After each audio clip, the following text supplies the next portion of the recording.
Okay, so just going over the menu of the Rugby 20 here, we got Quick Match, which is where you can verse nation versus nation. So these are the teams: Argentina, which aren't licensed; Australia, which aren't; Canada are; England are. Wait, they're not. Sorry. Fiji aren't; France are; Georgia are; Ireland are; Italy is; Japan is; Namibia is; New Zealand aren't; Russia is; Samoa are; Scotland are; South Africa are not; Tonga are; Uruguay aren't; USA are; Wales are; and back to the start. Yeah. So and then league is just like it's called the Nations Trophy, where you can, it's like their version of the World Cup, and I was playing as Ireland earlier. And then online match, you can verse your mates on private game or public game versus someone random. Then solo is going to be like a solo mode, not really sure what's there. My squad challenges training, which you can do a bunch of training stuff. So, getting used to the game, or the advanced stuff, I guess. And then my collection, you see there's obviously different rating cards there. And when you go through teams, they have all different ratings when you hover over the players, I've noticed in the new beta. So apparently as well, you're going to be able to edit cards this game. So for the unlicensed teams, you might be able to change the names of the players. So that's good, and you just got your options and credits as well. So I'll go into a game now and just talk over the top of it and give you my thoughts. Okay, so just picking a team, you can change between home and away kits. So say, for example, New Zealand, right, they got their kits because they're not licensed, but I think it's England it is. England, they have like this weird red with green stripe, but you can change it to the away kit and looks like they're more official kit, or white. Georgia versus USA, here we go. And then there's a few stadiums, none of them are licensed, but that doesn't really bother me. Like you got like your typical local rugby club, just one you would see around the corner from your house, I guess. And then yeah, I really like this one here, the Union Stadium, and it's really in depth. Look at this. So for the licensed teams, Georgia's licensed, but for some reason their photos aren't there yet.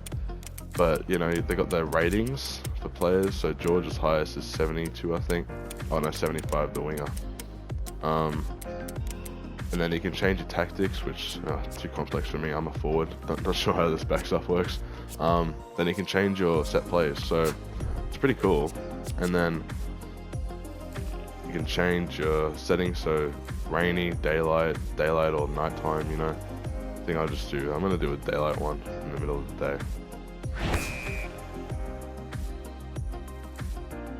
Now the graphics aren't amazing in this game, but I honestly can get past that because I enjoy the gameplay.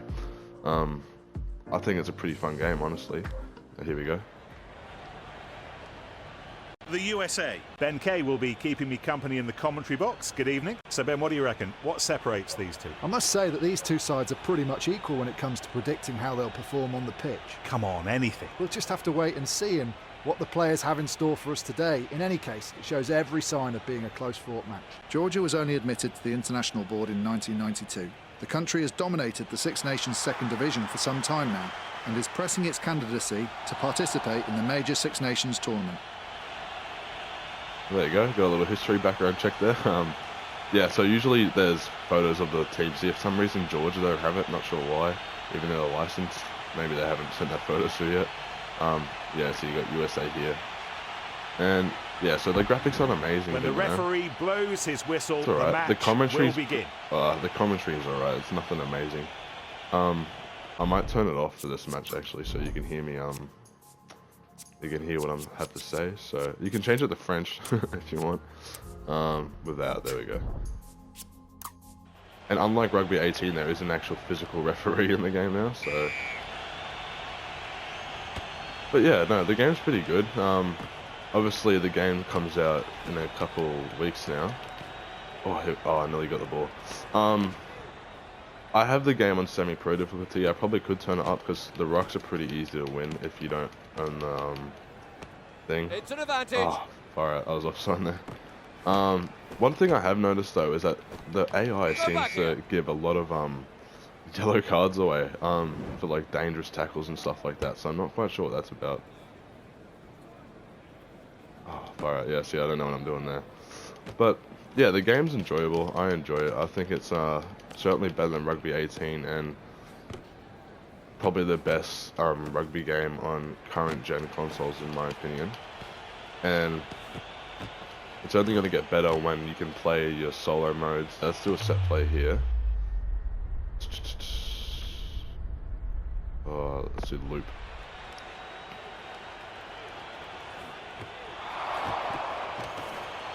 Oh, it did not work there.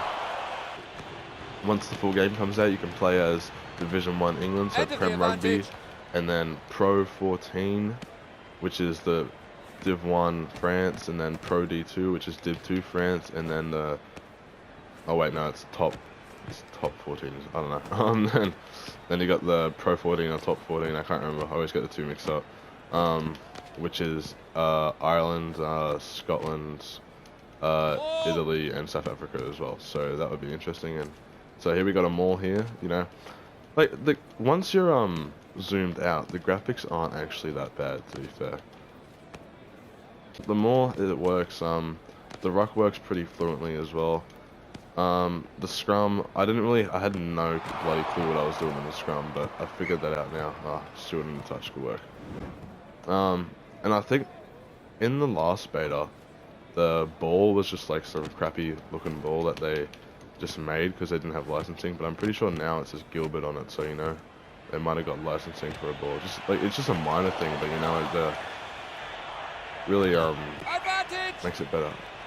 Oh, it's a scrum. I got no clue what I'm doing here. So here's a scrum. Crouch! Oh, got one. Bind! Oh, I got it again. Oh, what? Set! Oh, I fucked that up. And then you gotta like keep the little stick in the little thing. Oh, lost that one. But yeah, no, I enjoy the game. I mean, it's playing the beta is getting a bit boring because it's just playing as the 20 international teams. You know, I want to play as my favourite team, London Irish. You know, nah, I support London Irish because you know there's heaps of Aussies that have gone over to London Irish from Super Rugby. And yeah, that is one thing that kind of lets the game down, in my opinion, is the lack of Southern Hemisphere teams, licensed ones at least. But yeah, the game's enjoyable, honestly. Like, I've seen on the Facebook, so much people are giving it crap saying, oh, you've never heard of Rugby 08, you know, honestly. It's just like, well, first of all, like, I'm not just going to pull my PS2 out of nowhere. I don't even own a PS2 and play Rugby 08. I want to play something on new consoles, and, you know, this is probably our best option. I mean, some people might say Rugby Challenge 3 is better than this, but I disagree. I think this is a good game, honestly. Come on. Oh, absolutely smashed that. Yeah, half time. So you can go to team management, you can do subs and stuff. But see, going over the team, see, this guy here, he's got two little diamond things above his player shot, and it's got blue background. And then this one's a green background on one diamond, so I think that's card ratings. Team better. Advantage over! Oh, look at that spin. Bend out. Oh, as if you lost that. Advantage over! But yeah, I'm basically saying the same thing over and over again. You know, the game's fun. I enjoy it. Penalties are a bit weird though, because like I've noticed that most of the times there's been like a high tackle by the AI. It's like always a yellow card, so maybe that's something they can check out. And stamina is still a bit iffy. I know there was complaints about that in the first couple of betas, but like hopefully they do improve that, because stamina, you know, like a winger shouldn't be running out of puff after running like 20 meters, you know. Oh, I'm so bad at these, man. Oh, that was a bit high. Okay, so no one actually scored during these other clips, so here are some 3 tries, I think, of me scoring. So the next couple of clips will be just tries of the game, so hopefully you enjoyed watching, and thanks for watching.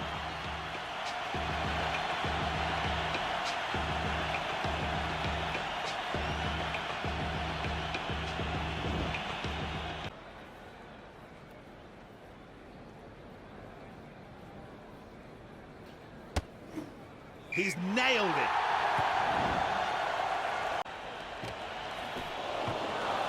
There are huge opportunities on the wings. Such enterprise, and it paid off. Let's have another look at that. They were so dominant in that period. Great collective effort to score the try. For this conversion.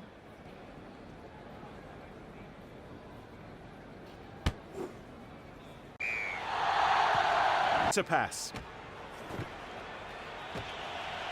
Players flying in, adding their weight to this maul. And that's the end of normal time in this match. Strong defence halts the maul's progression. That's just the sort of play the supporters love, and us as well. Absolutely right, Nick. And it was so well done, the defence had no answers for it.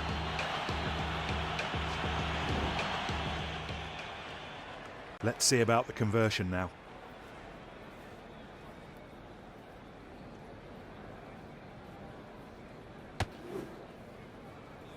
Allen, and it doesn't go between the posts.